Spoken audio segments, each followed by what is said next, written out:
Drama की शुरुआत main female lead Lucy से होती है। लूसी क्लास में होती है, लेकिन उसका ध्यान पढ़ाई में नहीं बल्कि अपनी ड्राइंग में लगा होता है। वो इंटेलिजेंट स्टूडेंट है, लेकिन वो टीचर की लेक्चर पर ध्यान नहीं देती। इसलिए टीचर उसे डांटते हैं और कहते हैं कल अपने पेरेंट्स को स्कूल लेकर आना। क्लास के बाद लूसी की दोस्त उससे पूछती है कि अब वो क्या करने वाली है। तभी विंडो से कुछ लड़के इशारा करते हैं बाहर आने के लिए। लूसी की दोस्त बाहर चली जाती है, लेकिन लूसी फोन में बिजी रहती है। उन्हीं लड़कों में से एक लूसी का बड़ा फैन होता है और उससे दोस्ती करना चाहता है, लेकिन लूसी अब भी फोन में ही लगी रहती है। तभी उसे अपने भाई का मैसेज आता है। लूसी उसे हेल्प करने के लिए कहती है, लेकिन भाई बिना पूरी बात सुने वो मना कर देता है। लूसी दुखी होकर कहती है, मेरा भाई कभी मेरी मदद नहीं करता। वो अपनी दोस्त के साथ घर चली जाती है और सोचती है कि अब माँ से ही टीचर मीटिंग में चलने को कहना पड़ेगा। घर पहुंचकर लूसी माँ को धीरे धीरे बताने ही वाली होती है कि तभी माँ कहती है, तुम्हारा भाई सब्सक्राइब देखेंगे गया है, वो अपने रूम में है। लूसी ये सुनकर खुश होती है और भाई से हेल्प मांगने उसके कमरे में जाती है, लेकिन अंदर जाकर देखती है कि वहां एक बहुत हैंडसम और क्यूट लड़का बैठा है। यह है डूहान सांग्योन का फ्रेंड और इस ड्रामा का main male lead. Lucy confuse हो जाती है और सोचती है कि उसके भाई ने प्लास्टिक सर्जरी करवा ली है। वो पूछती है, तुमने सर्जरी कब करवाई? लड़का हंसते हुए कहता है, पास आकर खुद चेक कर लो। फिर बताता है कि वो सांग्योन नहीं है। तभी सांग्योन अंदर आता है और पूछता है लूसी से कि वो वहां क्या कर रही है। डूहान मजाक में सांग्योन से पूछता है, क्या हम दोनों इतने सेम दिखते हैं? तुम्हारी बहन ने तो मुझे तुम समझ लिया। लूसी ने जब सर्जरी वाली बात कही तो सांग्योन गुस्सा हो जाता है। तुम्हें क्या लगता है मैं अपना हैंडसम फेस बदल लूंगा? वो जाने लगता है तो लूसी उसे रोकर बताती है कि उसे टीचर मीटिंग में हेल्प चाहिए, लेकिन हमेशा की तरह सांग्योन मना कर देता है। लूसी रोने का ड्रामा करने लगती है और जोर से चिल्लाकर कहती है कि सांग्योन ने उसे मारा। माँ अपस्टेयर्स आती है और सांग्योन को डांटती भी है। डूहान ये सब देखकर शॉक्ड हो जाता है और लूसी की मिस्टीरियस साइड समझ जाता है। माँ सांग्योन को ले जाकर समझाने लगती है। लूसी फिर डूहान से इसे बुझाता है। डूहान ने पेरेंट्स को बुलाया है, मुझे किसी को साथ ले जाना है। डूहान मना कर देता है। लूसी कहती है, अगर तुमने प्लास्टिक सर्जरी वाली बात नहीं की होती तो मेरा भाई मना नहीं करता। डूहान मान जाता है और जाते जाते लूसी से उसका नाम और स्कूल पूछ लेता है। लूसी को डाउट होता है कि वो आएगा भी या नहीं। ये सब एक फ्लैशबैक था। फिर कहानी 3 साल बाद प्रेजेंट में आती है। लूसी अब बड़ी हो चुकी है। वो डाउनस्टेयर्स आती है और देखती है कि उसका भाई सांग्योन हॉस्टल से घर लौटा है, लेकिन लूसी उससे बात नहीं करती क्योंकि हॉस्टल में रहते हुए वो उसके मैसेजेस का रिप्लाई नहीं करता था। थोड़ी देर बाद वो उसे वेलकम करती है। लंच पर सांग्योन अपने पापा से कार कीज मांगता है ताकि लगेज और अपने दोस्त को ले सके। लूसी को लगता है कि दोस्त शायद डूहान होगा। वो इंसिस्ट करती है कि वो भी चलेगी। सांग्योन पहले मना करता है, लेकिन पेरेंट्स कन्विंस कर देते हैं। लूसी हॉस्टल पहुंचती है। वो अपने पापा की कार में एक फॉक्सटॉल देखती है और उठाने लगती है। तभी पीछे से आवाज आती है, कौन हो तुम? मेरी चीजों को क्यों छू रही हो?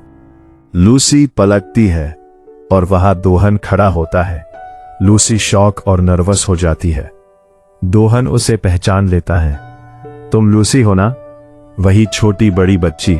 लूसी कहती है, मैं बच्ची नहीं हूं, 11th क्लास में हूं। डूहान मजाक करता रहे, फिर ये डॉल क्यों ले रही हो अगर बच्ची नहीं हो?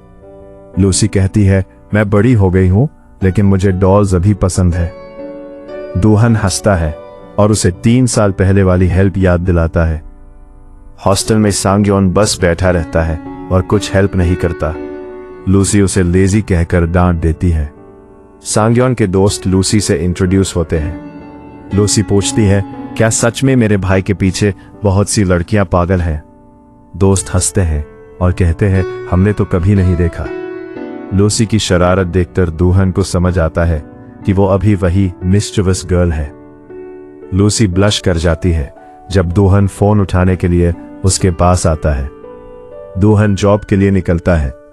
लूसी भी जाती है लेकिन नोटबुक वही भूल जाती है। रात को दूहन सांग्योन का फोन यूज करके लूसी को कॉल करता है और नोटबुक के बारे में बताता है। लूसी कहती है नोटबुक ले आना और मेरी ऐसे भी कर देना। करवा लो, लूसी इंसिस्ट करती है वो ऐसे नहीं लिख सकता, तुम ही करना। आखिर कार्डू हम मान जाता है और कहता है कल सुबह 6 बजे बस स्टॉप पर मिलना, नोटबुक भी दूंगा और ऐसे में हेल्प करूंगा। लूसी खुश होकर कई अलार्म लगाती है। अगले दिन लूसी 6 बजे बस स्टॉप पहुंचती है लेकिन दूहन नहीं आता। वो अपसेट होने लगती है और तभी गिर जाती है। उसी समय दूहन आकर उसे उठाता है और माफी मांगता है। दोनों साथ चलते हुए स्कूल पहुंचते हैं। लूसी कहती है टीचर से कुछ मत कहना, बस जो मैं कहूं वही बोलना। दूहन डाउट करता है कि शायद लूसी का किसी से फाइट हुआ होगा। स्कूल पहुंचकर लूसी उसे टीचर से इंट्रोड्यूस कराती है। टीचर इतने हैंडसम लड़के को देखकर सरप्राइज्ड होती है। टीचर कंप्लेंट करती है कि लूसी क्लास में ध्यान नहीं देती। लूसी को कोई फर्क नहीं पड़ता क्योंकि वो बस खुश है कि दूहन आया। लूसी का फैन बॉय भी वहां आता है और पूछता है क्या ये तुम्हारा भाई है? लूसी कोई जवाब नहीं देती। दूहन टीचर के सामने लूसी को डांटता है और कहता है लूसी तो घर पर आपकी बहुत तारीफ करती है। ये सुनकर टीचर खुश हो जाती है और लूसी को माफ कर देती है। फिर सीन प्रेजेंट में शिफ्ट होता है। लूसी अब भी दूहन का वेट कर रही है। दूहन फाइनली आता है और नोटबुक उसे दे देता है। वो लूसी की ऐसे में हेल्प करता है। लूसी उसे उसकी लाइफ के बारे में पूछती है लेकिन दूहन कहता है पहले अपनी पढ़ाई पर फोकस करो। लूसी ऐसे पूरा नहीं कर पाती लेकिन जब बैग में देखती है तो उसे पता चलता है कि दूहन ने उसकी तरफ से पूरा ऐसे लिखकर रख दिया है। लूसी बहुत खुश होती है लेकिन तरह नहीं पढ़ाई पर पूछती है।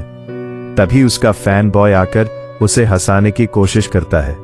लूसी भी उसके साथ थोड़ी खुश नजर आती है। स्कूल के बाद बारिश हो रही होती है।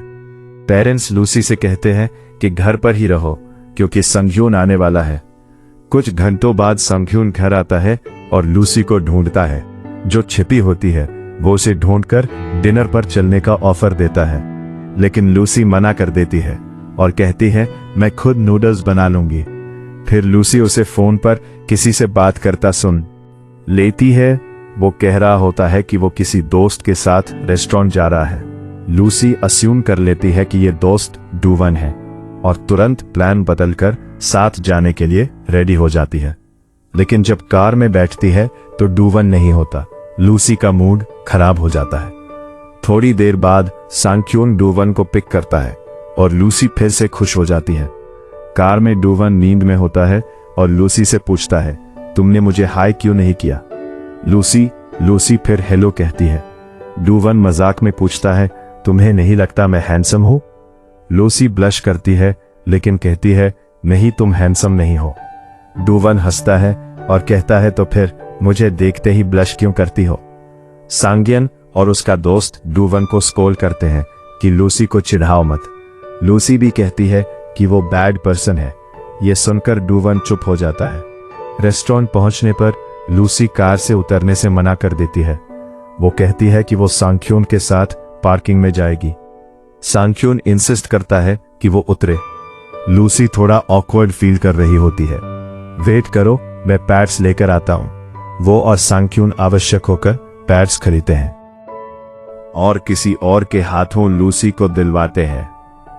लूसी अनकंफर्टेबल फील करती है लेकिन मैनेज कर लेती है। वॉशरूम से निकलकर वो कहती है कि उसे घर जाना है।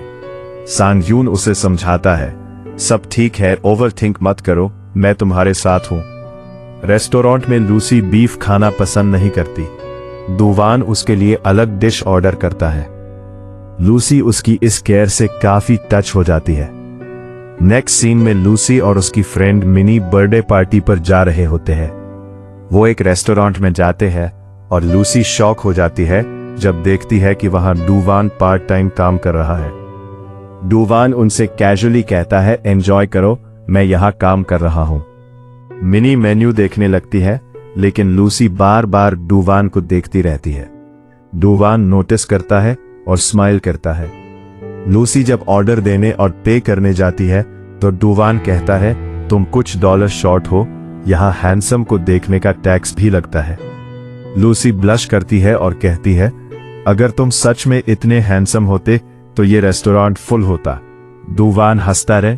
लूसी कहती है, तुम अफोर्ड कर सकते हो, तुम ही पेटी हो, पे कर दो। लूसी सीट पर वापस चली जाती है।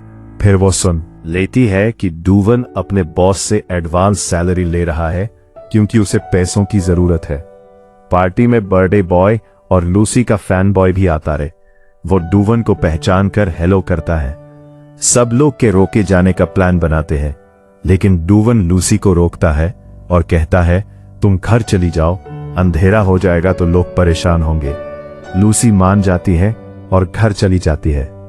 नेक्स्ट सीन सबके रोके में बर्थडे सेलिब्रेट कर रहे होते हैं। फूहिंग बहुत एक्साइटेड होकर कहता रहे कि उसे कुछ कहना है। वो लूसी का हाथ पकड़कर उसे खड़ा कर देता है। मिनी अनकंफर्टेबल फील करती है। फूहिंग लूसी से अपने फीलिंग्स कन्फेस करने ही वाला होता है। लूसी उसे पसंद नहीं करती, लेकिन सबके सामने रिजेक्ट भी नहीं करना चाहती, इसीलिए वहां से निकलने लगती है। मिनी के चेहरे से साफ पता चलता है कि वो जेलस है। फूहिंग बाहर आकर लूसी से कन्फेशन करता है, मैं बचपन से तुम्हें पसंद करता हूं, तुम मेरी फर्स्ट लव हो। लूसी सॉफ्टली कहती है, मैंने हमेशा तुम्हें फ्रेंड की तरह ही देखा है और हमारी फ्रेंडशिप खराब नहीं करनी चाहिए। फूहिंग टूट जाता है और रोने लगता है। डुवान जिसने सब सुना होता है वहां आ जाता है।